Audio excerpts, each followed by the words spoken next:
The crunch of bones under the tire is a sound I'll never forget. I was 16, standing in our driveway after another argument with Marcus, my stepdad of 3 years.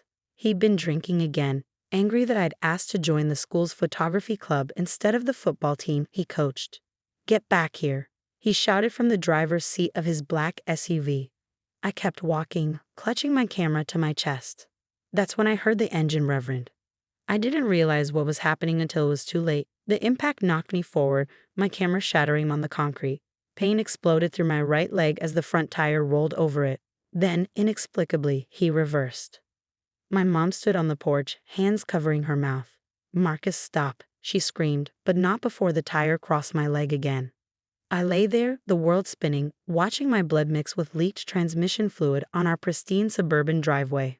The pain was excruciating, but what hurt more was watching my mom rush to Marcus first, helping him out of the car. "He shouldn't have provoked you," she whispered to him, loud enough for me to hear. "Tommy knows better than to walk away when you're talking." My name is Tommy Anderson, and that night changed everything. Not because of what Marcus did. He'd been escalating his violence for months, but because of what happened next. Mom finally helped me up, practically dragging me inside while Marcus stumbled off to his home office. "We need to get you to the hospital," I gasped, my leg barely supporting my weight. "Don't be dramatic," she replied, her voice tight. "It's just bruising. We can't afford attention right now, not with Marcus up for department head at the high school." She made me sit at the kitchen table while she grabbed frozen peas from the freezer. "Besides," she continued, not meeting my eyes, "what would people think? Your stepdad's the most respected football coach in the district. Nobody would believe he'd do this." I stared at her, disbelief mixing with the pain. "There's tire marks on my leg, Mom. Literal tire tracks." "Which you got from a bicycle accident," she said firmly, finally looking at me. "That's what we'll tell anyone who asks. Marcus is sorry, I'm sure. He's just stressed about the upcoming season."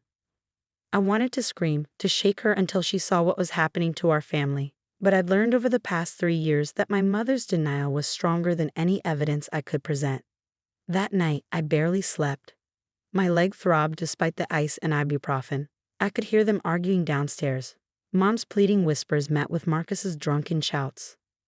By morning, they crafted their story. I'd been careless with my bike, wasn't watching where I was going. Marcus had even damaged my old bicycle to match the narrative. "Remember," Mom said as I limped to the car for school, "nobody would understand. They'd break up our family, Tommy. Is that what you want?" I didn't answer. My leg felt like it was on fire, and climbing into the car was agony. Mom noticed my grimace, but kept talking about protecting our family, about how Marcus was under so much pressure, about how I needed to be more understanding.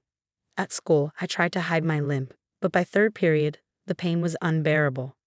My English teacher, Ms. Martinez, noticed immediately. She'd always been observant, too observant sometimes. "Tommy," she called as other students filed out for lunch. "Could you stay a moment?" I froze, recognizing the concern in her voice. The same tone she'd used last month when she noticed the bruises on my arms, bruises I blamed on football practice, even though I quit the team weeks before. "I'm fine," I said quickly, gathering my books. "Just a bike accident." Ms. Martinez closed the classroom door.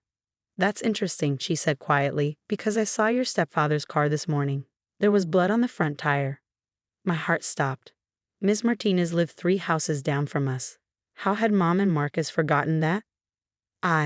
I started to repeat the bicycle story, but Ms. Martinez held up her hand.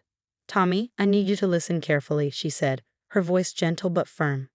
"What I saw this morning, combined with the bruises I've noticed over the past few months, this isn't something I can ignore. And you shouldn't have to live like this." Tears filled my eyes as the weight of my secret started to crack. "My mom says nobody would believe me," I whispered. "I believe you," Ms. Martinez said simply, "and I'm going to help you. But first, we need to get that leg looked at properly."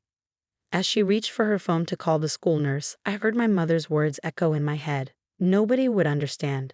But looking at Ms. Martinez, I realized maybe some people would understand all too well. The school nurse took one look at my leg and called an ambulance. Through the haze of pain, I heard phrases like possible fracture and severe trauma. Mom arrived before the paramedics, her face a mask of barely controlled panic. "It was a bicycle accident," she announced to everyone in the nurse's office, her voice too loud, too insistent. Tommy's always been clumsy with that bike. Ms. Martinez stepped forward, positioning herself between me and Mom. Mrs. Stevens, I think we all know that's not true. Her voice was calm but firm. I saw what happened in your driveway this morning. The color drained from Mom's face. You don't understand, she whispered. Marcus is a good man. He has moments. Moments? Ms. Martinez's voice sharpened. Is that what we're calling running over your son with a car now? The arrival of the paramedics interrupted their confrontation. As they loaded me onto the stretcher, I caught glimpses of a growing crowd outside the nurse's office. Among them was Marcus, his face red with either anger or embarrassment, probably both. This is ridiculous, he boomed, pushing through the crowd. The boy's fine, just seeking attention like always. That's when Dr. Harris, our principal, stepped in. Coach Stevens, I think it's best if you leave the premises immediately. Her voice carried the weight of authority Marcus wasn't used to facing. The police have been called. Police? Mom's voice cracked. No. There's been a misunderstanding. Tommy, tell them about the bike accident. But I couldn't lie anymore. Maybe it was the pain, or maybe it was seeing Ms. Martinez standing there, unwavering in her support. He ran over my leg, I said, loud enough for everyone to hear. Twice, because I didn't want to play football. The hallway fell silent. I could feel Marcus's rage building, see Mom's desperate attempts to maintain control slipping away. But for the first time in 3 years, I felt stronger than both of them.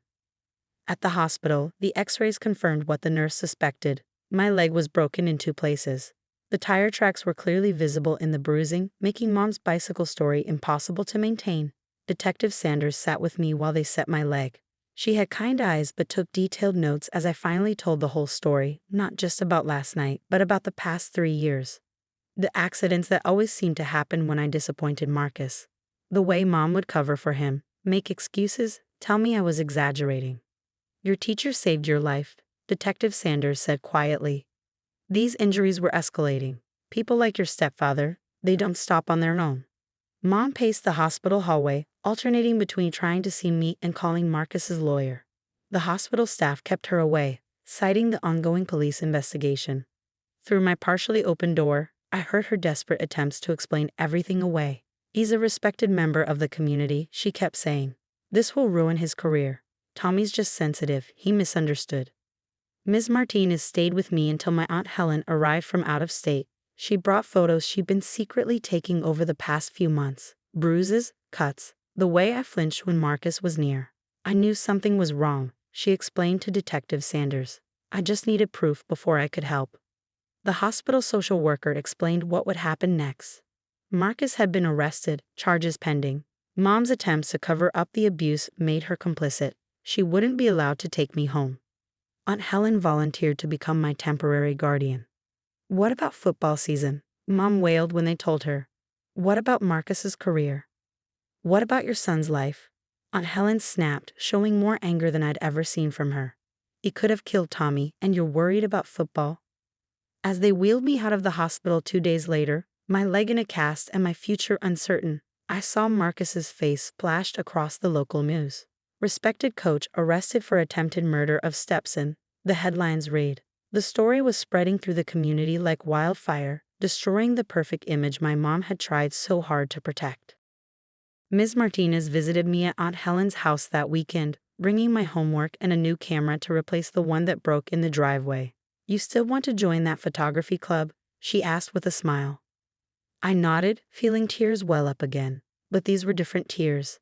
These were tears of relief, of gratitude, of finally feeling safe. Then we'll make it happen, she said firmly. Your story isn't over, Tommy. It's just beginning. 6 months later, I sat in the courthouse. My leg finally healed, but my hands shaking as I prepared to testify. Marcus's trial had drawn significant media attention. The beloved coach exposed as an abuser. My mom sat on his side of the courtroom, still clinging to the remains of their life together. The court calls Thomas Anderson, the bailiff announced. As I walked to the witness. At my high school graduation, I gave a speech about speaking truth to power, about how silence protects abusers, not families. The standing ovation lasted 5 minutes. But the real victory was seeing other students come forward afterward, sharing their own stories, breaking their own silences. Aunt Helen threw a graduation party at her house. As I looked around at my new support system, teachers, counselors, friends who stood by me, even some of Marcus's former players who'd finally spoken up about his abusive coaching tactics, I realized something profound. Family isn't just about blood or marriage. It's about who stands with you when standing up is the hardest thing to do. It's about who believes you when others call you a liar. It's about who helps you rebuild when everything falls apart. My leg healed stronger than before. The doctors say that's common with broken bones. But I think it's true for broken people too. We heal stronger in the places we were broken, as long as we have the right support to help us mend. Marcus will serve his sentence and Mom will live with her choices. But me? I'm focused on the future, on using my voice and my camera to make sure no other kid believes the lie that nobody will understand, nobody will believe, nobody will help. Because somebody always will. Sometimes they live just 3 houses down, watching through a classroom window, ready to stand up when you can't stand alone.